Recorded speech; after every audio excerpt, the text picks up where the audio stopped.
자, 반갑습니다. 배동찬 교수의 마시는 돈 이야기의 배동찬입니다. 자, 여러분 반갑습니다. 2040 세대들, 이 중에서 무주택자분들, 차기 정부에 대한 기대감이 좀 컸었죠? LTV 규제의 합리적 개편이라고 해서 생애 최초로 주택 구입하시는 분들에 한해서 LTV 상환율을 80%까지 인상하여 주겠다는 거죠. 그러한 약속을 했다는 것이고요. 또한 생애 최초 주택 구매 가구가 아닌 경우에는 LTV 상환율을 지역과 관계없이 서울이나 경기도나 지방이나 관계없이 일괄적으로 70%로 단일화하여 실수요자의 주거 상향 이동을 위한 주택 구매 수요를 충족시켜 주겠다는 겁니다. 이게 부동산 금융 파트에 대한 대국민 공약이라고 봐야 되겠죠. 여기서 말하는 LTV라는 것은 주택담보대출 비율을 말하죠. 집값이 만약에 5억이라면 LTV가 80% 적용할 경우에는 4억을 대출받을 수 있다는 얘기고, LTV가 60%라는 얘기는 3억까지 대출을 받을 수 있다는 거죠. 즉, 내 돈이 좀 많이 부족하다 하더라도 80%의 은행 대출을 이용해서 내 돈은 20%, 즉 1억만 있으면 된다. 그래요. 어떻게 보면 빚내서 집 사라, 그런 의미로까지 인식이 될 수도 있다는 겁니다. 즉, LTV를 많이 풀어준다, LTV에 대한 적용 비율을 높아준다는 얘기는 아파트를 사라, 신축 아파트를 사라, 또한 구축 아파트를 사라, 이러한 의미가 되겠죠. 따라서 LTV가 커지면 커질수록 부동산 경기가 좋지 않기 때문에 정부가 규제를 풀어서 부동산 경기를 좋게 만들기 위한 그러한 대책이라고 봐야 되겠죠. 그런데 지금 부동산 가격이 이처럼 많이 상승했지 않습니까? 이런 와중에서도 이처럼 LTV를 80%로 올린다, 70%로 올린다는 얘기는 다소 좀 엇박자다라고 이렇게 말씀드릴 수 있다는 겁니다. 현재 LTV는요, 강남 3구와 서울 전 지역은 40%를 적용받는다는 거죠.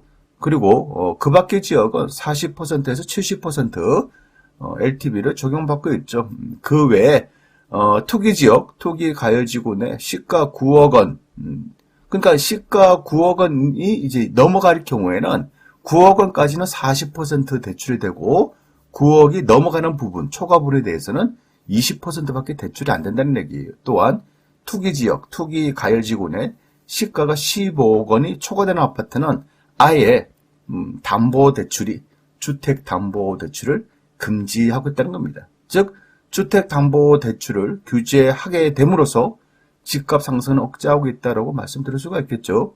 이에 차기 정부는 생애 최초 무주택자들에게 대출 규제를 완전 대폭으로 완화시켜주겠다, 풀어주겠다. 그러니 이제 전국적으로 차기 정부에 대한 기대감이 컸다라고 말씀드릴 수가 있겠죠. 따라서 부동산의 가격 꿈틀꿈틀했지 않습니까? 그런데 이제 문제는 DSR이 되겠죠. 여기서 말하는 DSR이라는 것은 총부채 원리금 상환 비율이죠. 총소득 대비해서 연간 원금과 이자를 상환해 나가는 그런 비율까지 따지겠다는 거예요. 그리고 여기서 말하는 총부채라는 것은 담보대출, 차할부 대출, 마이너스 통정대출, 카드론 대출, 이런 대출 금액까지 다 포함을 시키겠다는 겁니다. 현재 DSR 대출 적용 비율을 살펴보면 총 대출 금액이 2억 원이 초과할 경우에는 은행권에는 40% 적용, 제2금융권에는 50%를 적용하고 있다는 거예요. 현재 지금. 그리고 올해 7월 달부터는 총 대출 금액이 1억 원이 초과할 경우에는 은행권에서 40%, 제2금융권에서 50%를 적용한다는 거죠. 결국 DSR은 은행권에서 40%밖에 안 된다는 얘기예요. 따라서 LTV는 풀어주더라도 만약 DSR을 풀지 않을 경우에는 별 의미가 없다는 것이 되겠죠. 실제 사례를 놓고 보더라도 연봉 5천만 원 직장인 같은 경우 집값이 9억입니다. 집값이 9억이나 가정할 때 LTV 70%를 한다면 6억 3천만 원까지 대출이 가능하다는 거예요. 그러면 6억 3천만 원 대출을 받고 나머지 금액 2억 7천만 원, 2억 7천만 원만 있으면 내 집 마련이 가능하겠죠. 그런데 중요한 부분, DSR을 풀어주지 않는다면, 그렇죠, DSR이 40%를 묶이는 거 아닙니까? 그러면 대출이 9억 원에 대해서 대출이 3억 4천만 원밖에 대출이 안 된다는 거예요. 그러니 9억에 대해서 3억 4천만 원 대출받고 나머지 금액 5억 6천만 원에 대한 현금이 있어야 된다는 얘기죠. 그렇죠? 그러면 현금 부자 아니고서는 진짜 집 사기가 어렵다라고 말씀드릴 수가 있겠죠. 결국 LTV 70%, 80% 풀어준다고 하더라도 DSR을 풀어주지 않을 경우에는 정말 의미가 없게 된다는 것이죠. 자, 그렇다면 어제 추경호 경제부총리 내정자의 발언을 한번 살펴보죠. 추경호 경제부총리 후보자 LTV 규제가 과도하다 현재 따라서 대응 수위를 조절하겠다. LTV에 대한 규제를 풀어준다는 얘기 아닙니까? 다만 중요한 부분이죠. DSR 제도는 유지할 필요성이 있다. 그러니 이거 풀어주겠다라고 하면서 DSR은 유지해야 된다. 참 힘들죠. 뭐를 어떻게 하라는지. 예. 다만 청년 대출 확대는 시사했죠. DSR에 청년들 같은 경우에는 미래소득을 반영을 검토하겠다는 겁니다.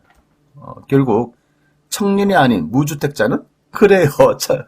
청년이 아닌 사람들, 40대이면서 무주택자인 분들, 그런 분들은 DSR을 현행대로 유지하겠다는 거잖아요.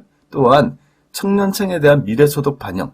야, 이게 무슨 의미가 있겠습니까? 이제 갓 회사 들어간 직장인들이나 연봉 3천만 원, 연봉 4천만 원 받는 그러한 청년들에게 미래소득을 반영해 준다고 해봤자 얼마나 반영을 해 주겠냐는 거죠.